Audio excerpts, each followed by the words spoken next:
What's up, guys? It's Rey-Jay back with another video. And in this one, I want to talk about something very important involving the markets. We have some big news that's come out that could affect the way we end up moving on Monday.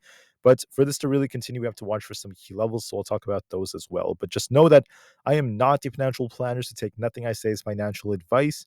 And also, if you guys can, please check out my Moomoo link. If you deposit $100, you're guaranteed 5 free stocks. Deposit $1,000, you're guaranteed 15. The offer ends in just 10 days. Anyways, so what's happening with the market right now? As you guys can see, we got this big green bar on Friday. The market saw a nice squeeze. This happened for three reasons. Number one, we had PCE data, inflationary data was below expectations. The market liked that because PCE is prioritized by the Fed. Number two, we had quadruple witching, which means that there were so many shorts expiring on Friday. Please keep that in mind. There's a lot of shorts expiring on Friday for the QQQ and SPY. And as a result of that, we saw the market makers squeeze things in the opposite direction, which ended up hurting the majority positions. So that works to their benefit. And then the third thing that was affecting the market was this news right over here about how, there was a lot of tensions going on in the US Congress because of, the overall deadline for the government shutdown that was approaching. So the Congress had to essentially forge a bill to avoid a government shutdown. And they were just negotiating, arguing for quite some time. That could be part of why the market was also selling off, not just like, the Federal Reserve. I think that also played somewhat of a role. But I'm trying to say that, as soon as the market closed on Friday or a little bit after that, the House suddenly passed the bill. So, it's not really a surprise to me. I mean, I'm pretty sure that, all these traders in Wall Street knew that. So it's not really a surprise. There's a saying that goes, someone always knows. So sometimes you see situations where like, stocks make massive moves and you don't know what the news is, and then it just comes out a little bit later. Sometimes that happens. And I'm not trying to go through conspiracy theories when I say that. I'm just trying to tell you the truth. Like, that's something that I observe all the time. But anyways, what's happening with the situation? Okay. The US was at risk of a government shutdown, which would mean that federal employees would not get paid, and there'd be a lot of other complicated issues that would hurt the US economy if that ended up happening. So there was a lot of fear that was coming up because of this, but that's completely normal. And the reason I say that is because politics is very, very dirty. And what tends to happen is these politicians just argue until the very last minute. And that's exactly what happened this time around until they finally passed it. So yesterday, a couple of hours after the stock market closed, the US House of Representatives, they passed this bill. It does not include much about the debt ceiling. I know that many people were asking about that, but at this point, because it's so last minute, I'm not going to be too picky about this. So the bill is essentially going to keep the government funded until mid-March. That's what's happened so far. And then it had to pass the Senate. So the US Senate was just negotiating, arguing, doing what they had to do, and they just voted at 12:39 a.m. Eastern Standard Time today. So basically, it was very, very recent on an 85-11 votes. And if anything, they passed the bill, which is going to fund the government through mid-March. So good news, very, very, important. And then Joe Biden, the president, he came out today and he signed the bill at 12:46 p.m. Eastern Standard Time, just a couple of hours ago. That is big news. The bill has been signed, so the government's going to be funded through mid-March. Once we get back to mid-March, we have to go through all of this all over again. The same politics, drama, and etc. But just know this: they may try to include a lot more details, such as like including the debt ceiling in it. So we'll see about that. But for now, I just want to say that okay, this time around, we got something done. Say what you want about the US's debt. I completely respect and understand that, but people needed to be paid. The government had to continue to function, and things just, avoiding the shutdown, I think, was very important during times like these. So for now, we'll just enjoy the time we have until mid-March when they have to go through all of this again. And this was, if anything, more bullish news for the markets. So this is a bullish catalyst, if anything. And for the week, Christmas week is approaching us. During the week, there's not really any significant data coming out, and there's no significant earnings until like mid-January. So there's not really a whole ton of things coming out for the markets. Now we're going to be focusing more on like technicals and this news right here. This news is technically bullish, and this could lead to more upside for the charts, but we have to break some resistance just for confirmation. But I want to talk about something very important about the 4-hour. When I go back on the charts, the size of the bar does signify something very interesting. When you go back to, I could go back, many months. We're just going to start off with like August. So if you go back to August of this year, you guys are going to notice something very interesting. SPY had this big dump all the way down to like, the low 500s. We tried to rebound, we dipped a bit, and then we got this big green bar, right? There's a big green bar that formed right here. This was one of the biggest bars we saw in a long while. This was on August 8th, and this big green bar was followed by more upside. Another a big green bar was here, and this was followed by even more upside. So that's one sign that if the market's going to reverse when you get a big green bar like that.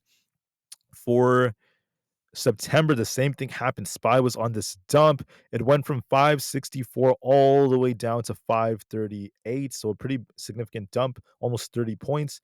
And then what happened? We consolidated. Then we got this big green bar, and this happened to be on a Wednesday, September 11th. And then it continued to push and push and push and push and push to these highs. So very, very crazy stuff, at least during that time. Then this brings us to the October to November period. So right here, check this out, guys. The market saw another dump. Okay, SPY went from the 585 area or very close to that, slowly consolidating. Then it dumped all the way down to about 567. So it dumped about 20 points. Okay, so we got this big dump. Then we got this huge green bar, which kind of countered this imbalance over here. And then that was followed by even more upside as we started to fill these imbalances, and we just continued to squeeze from there, going to new all-time highs. All right, that happened. That's one instance. Then this brings us up to today, where the market essentially got this huge red bar because of FOMC.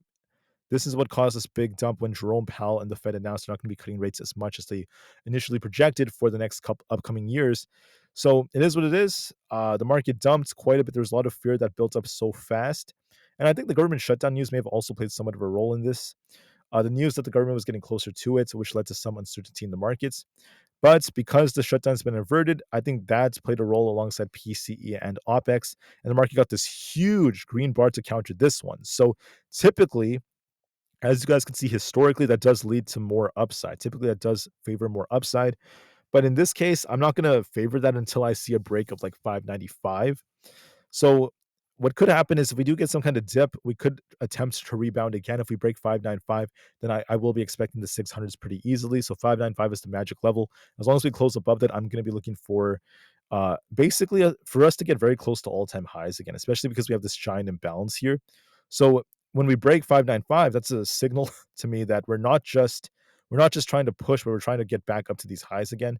And I think that's what the market could be doing, right? It tricked a lot of people, a quick dump, making everyone turn super bearish, only to just bring it right back up to squeeze shorts. And also, when you look at some data, I'm not going to show it in this video, but just know that what happened was the market dumped. It made a little recovery here, and people started shorting like crazy during this period. Even on Friday, there were so many shorts, and then as soon as people start shorting, they yank it right back up. So that's how crazy this market is.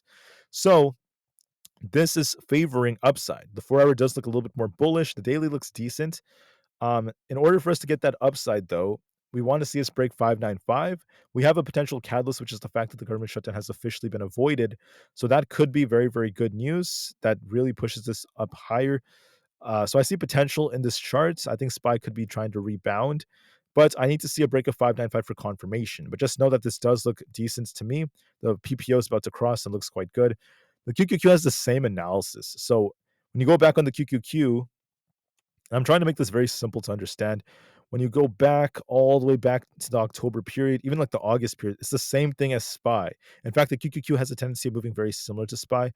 You will see that we had something very similar going on here. So, for instance, back in August, the QQQ dumped all the way down to 425. It rebounded a bit, came back down. Even though we got this big red bar, we did establish a higher low here. That was the first thing, made a higher low, and then we got this big green bar. A higher low and a big green bar signified more upside was coming, and this thing continued to run. Look at right over here, same exact thing, right? The QQQ dumped again back down to about $446 a share. All right, so it came back up, made a higher low right here, and then we got a big green bar on September 11th. Then we just continued to shuffle all the way back up closer to 500, almost 500. So you guys can see how significant that setup tends to be. Here's another example of it. Okay, we formed a double bottom this time around, an equal low. Then we tried to rebound. We got one green bar. We came back up, made a giant big green bar. Boom. Then we just continued to go higher. So that's another example of how these reversal phases tend to come into fruition. Going forward, I think this brings us back to today, I believe. Same thing, right? So we have this big green bar, huge green bar on the daily time frame. The PPO is trying to get a crossover. What stopped the QQQ was this resistance at 523. It's a little bit tough. If we could break that on Monday or Tuesday, okay, this will have the potential to try to squeeze back up towards not only 530, but potentially back up to this imbalance at 536. So we could be squeezing back up to 536, and it's going to start off with a break of 530, and to get up there, we have to break past 523. So there's potential in this to reverse. I see the potential in the QQQ and SPY. We have a possible catalyst, which is going to be the news that just came out. So maybe this could be it, right? This could be it. We'll have to see about that just to be safe, but there is potential in this chart from what I'm looking at. You want to see a change in structure. So instead of making lower highs and lower lows, you want to make a higher low than just try to continue to push. If we lose the low from right over here, if we lose this low here at like 512, I will be a little bit more concerned. But this is favoring like it wants to bounce. We got a big green bar. We're looking like we're holding up quite well. So let's hope for the best. Now, the last one I'm going to talk about is Tesla for today. Tesla's not looking that great because we got a lot of bad news that's coming out. Typically, Tesla is supposed to be performing or outperforming the market. That's typically what it does historically. With the market being up almost 1%, Tesla should have been up 2%. Instead of doing that, Tesla was a little bit lackluster with all this bad news that was coming out. There's all this news about the recall, this and that. It was very annoying. That's not entirely the truth. It wasn't a conventional recall at Tesla experience. All they had to do was do a software update to fix a tire pressure warning issue. That's all it was. Not the same thing. And despite that news, all the headlines were screaming it was a recall, and that's why Tesla ended up dumping. So now Tesla's in a very critical place. We got to hold 410 to 420 in that range, I would say, because our 50 EMA is at 419, and then we also have 410, which is the low from Friday. The daily does look a little bit weaker on Tesla. I want to call that out. The daily is not looking as strong. If we lose that 419 area or close below it, there's going to be a risk of us coming down to like this the gap area over here. We also have an unfilled gap over here around 400. There's a nice support at 400 to 398, which is where our 200 EMA happens to be. So if we do end up losing the support at 419, look for 410, then eventually a little bit lower back down to that gap fill, and we'll see if we bounce off our 20 EMA instead. I'm saying we look a little bit weaker on the daily in all honesty, but the honest truth is that we're not officially breaking down, because here's what we're doing. We're actually range bound right now between 419 and 438. So if we break 438, we turn bullish. If we lose 419, we turn a little bit more bearish. And if we lose the low from Friday, I will turn more bearish for a test of like the lower 400s, which is where we could be bouncing off of. Now, just know this. What I think is going to happen is we might try to push a little bit on Monday. Tesla does love to do that on Mondays. And historically, when we open, we do like to push a bit. But we'll have to see if the move could last, if Tesla could try to get back above 438 or not. So expect a little bit of a push. And for now, we are technically range bound between 419 and 438. Look for a small push attempt, and we'll have to see how it reacts to these support and resistance areas. And then we'll see if we end up losing support or not. Because even though we do look a little bit weak on the daily, we haven't officially lost critical support to turn super bearish. Look for a push on Monday, some sideways price action in this range, and then we will see which way we break depending on where, which way it breaks in terms of this range. There was some good news that came out for the whole market, this government shutdown being avoided. So maybe this will help Tesla and the whole market try to rebound just a bit, but then we will see if Tesla holds its support. It was known for being a little bit weaker on Friday, but SPY and the QQQ are doing quite fine. So for Tesla to run more, do you want to break this resistance? I'm just trying to say that although there is some weakness on the charts, we're range bound, but SPY and the QQQ look stronger. They need to break resistance. We have 595 on SPY to break. If we break that, we turn especially bullish, and the QQQ is very bullish if we manage to break past 523. Okay, so one is range bound, the other two are more bullish. We'll see which way we break, and just be a little bit more careful with Tesla looking at the setup. I do want to warn you guys about that. But other than that, we'll see how things end up going. I'm done with this video. I will be back tomorrow to talk about like Palantir, AMD, NVIDIA, the QQQ, and all of the others. I'm just going to take a little break from now, and then from this point on, I'll be back tomorrow morning to talk about what's happening with the markets going into Monday. With that being said, I thank you all so much for listening. So please have a good rest of your day. Look out for my video coming out for tomorrow. And I appreciate you guys for your attention. Have a good rest of your day/weekend, and peace out.